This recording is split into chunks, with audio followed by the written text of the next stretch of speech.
नमस्कार. आज मी प्राध्यापक एम पी पाटील सरांच्या महाकाव्य काव्य समजलेलं उमजलेलं या पुस्तकातील राम जोशी यांची छेका पन्हुत्ती या प्रकरणाच्या मी पाडलेल्या 2 भागांपैकी दुसरा भाग वाचला. हीच लपवून सुचवायची आणि सुचवून लपवायची राधा मैत्रिणींमधील नाट्यात्मक संवादांची रचना पुढील चरणात केली आहे. राधेनं म्हणायचं, सासू सासरे पती या देखत अधरामृत माधुरी घेतसे या शब्दांतून सासू सासरे पती यांच्यासमोर माझ्या ओठांचे अमृतमय मधुर चुंबन घेतो हा अर्थ मैत्रिणींच्या सहसर्जक मनात उघडा होताच हा नंदकुमार कृष्ण काय गे असा प्रश्न विचारायचा आणि राधेने तो अर्थ उडवून देऊन नाही ग, कमलिनीमधील मधुर मकरंदाचे प्राशन करणारा अधरामृत माधुरी घेतसे भ्रमरांचा समुदाय मधुपवन हा त्याच शब्दातील दुसरा अर्थ माझ्या मनात होता असं सांगायचं, अशी ही लपवा छपवीची द्वयर्थी शब्दरचना आहे. पुढील सर्व गुंफण अंतरासहित अशाच द्वयर्थी अर्थावर रचलेली आहे. त्यातून लपवा छपवीचे नाट्य असेच रंगत जात असते. राधा, अगं तू वसंत समयी येऊन उरीचे पटविघटित कुचतट हळूच शीतल स्पर्शाने सुगंधित करतो ग.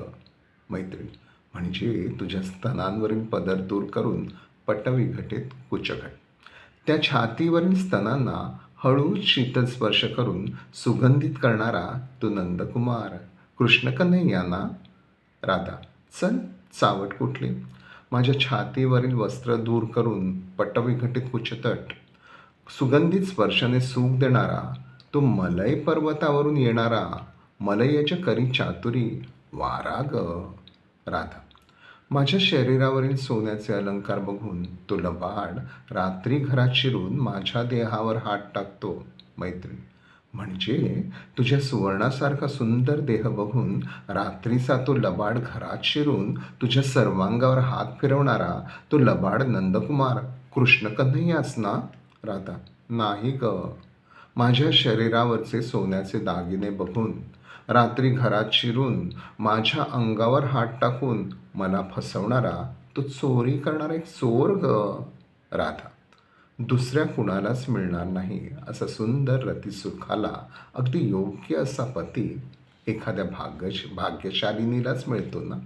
मैत्री, ही भाग्यशालिनी तूच ना, की जिला सुंदर आणि पुरेपूर रतिसुख देणारा तू नंदकुमार कृष्ण कन्हैयाच ना. राधा, भलतंच काय ग बोलतेस.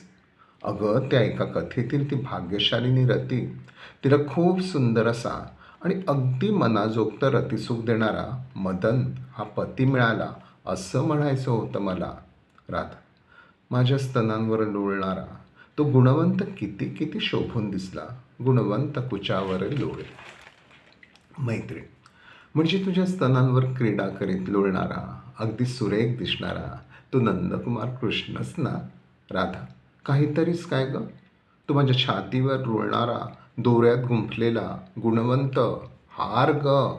राधा, किती ग छान बाई, माझ्या सर्वांगाचं मर्दन करणारा तो किती सुख देणारा वाटला. मैत्रीण, म्हणजे अंगावर रेटून तुझ्या शरीराला छान छान कुरवाळणारा तो नंदकुमार कृष्णच ना.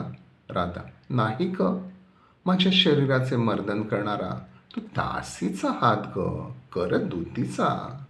राधा, अगदी तो दमेपर्यंत माझ्या सर्वांगाला सुख देत मला अगदी थंडगार करतो.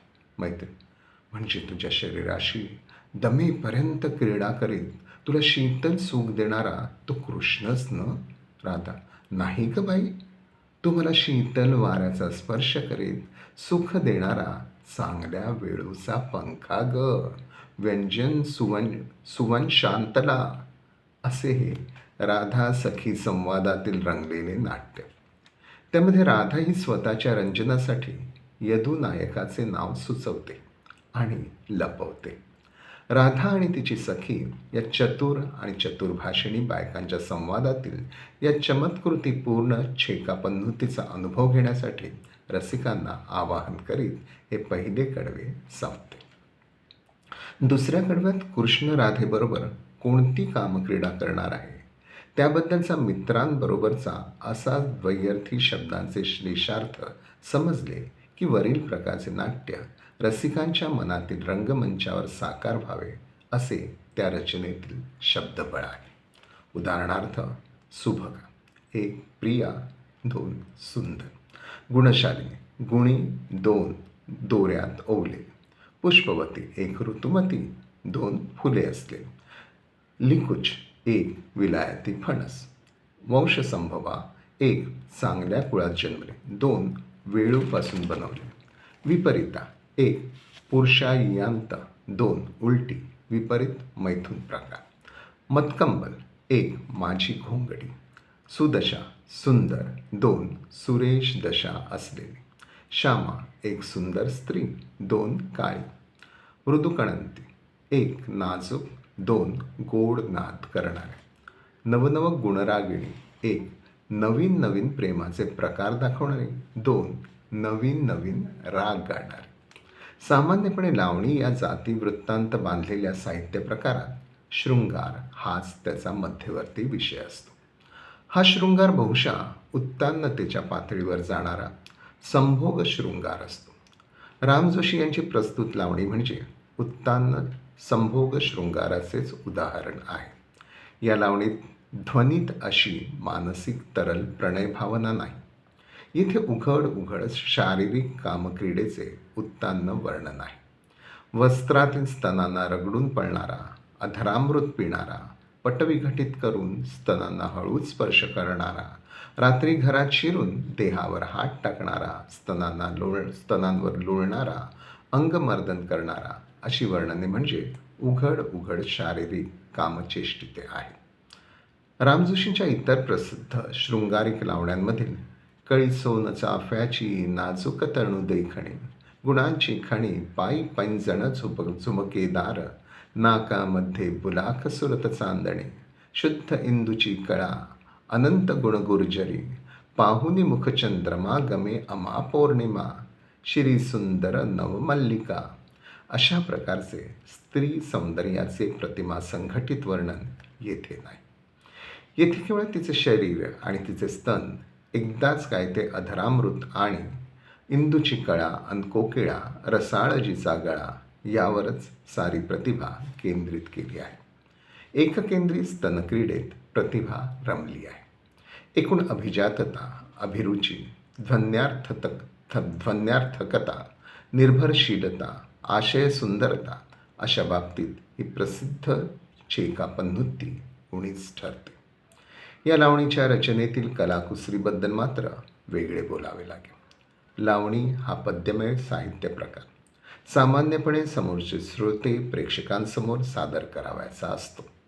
तो तमाशाच्या फडातून सादर होत असल्याने नृत्याचा ताल आणि गेयतेची लय यांची साथ घेत पेश करावयाचा असतो.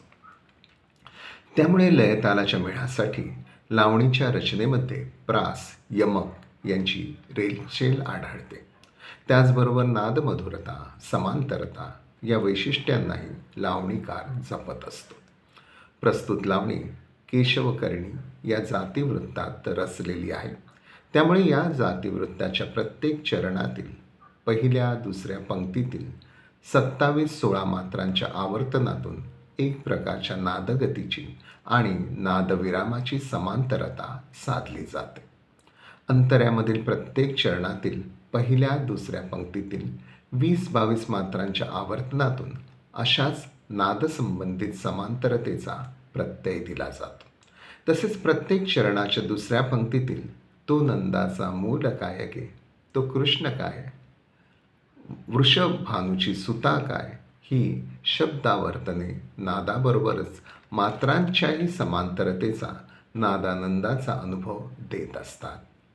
पहिल्या कडवातील दुरी, तरी, हरी, दरी, माधुरी, परी, हरी, करी, उरी करी, चातुरी, घरी, तनुवरी, खरी, तरी चरणांतीच्या प्रत्येक पंक्तीतील यमकांची मालिका नादनिनादाचा प्रत्यय निनादात ठेवते. तसेच दुसऱ्या कडव्यातील शालिनी, शोभिनी लिकुचस्तिनी आठवली मनी मधुरध्वनी मुखलावनी जगमोहिनी सुखदायिनी गुणशालिनी भोगिनी संयोगिनी जेवनी सहचारिणी गुणरागिणी कवटाळुनी मृदुभाषिणी ही चरणांत पंक्तीतील यमकांची समांतर साधत रचलेली मालिका संवेदनेला आनंद देणारे तेच नाद निनादत ठेवते. आणि अंबरगत पयोधर अधरामृत माधुरी मधुपव्रज पटविघटित कुचतट शीतल स्पर्श सुगंधित सुभगा गुणशालिनी पुष्पवती शोभिनी अधरचुंबिनी लालसा मधुरध्वनी सुभगा गुणरागिणी मंजुवसंती रसाळ जिचा गळा मृद कणंती यदुकुल पंकजरवी अशा शब्दांतून कुठे नादमधुर प्रासाचा, कुठे भावभारित मृदुतेचा, तर कुठे नवसर्जक शब्द सौंदर्याचा मिळणारा अनुभव रसिकांना निखळ आनंद देत असतो. इथे हा भाग संपतो. धन्यवाद.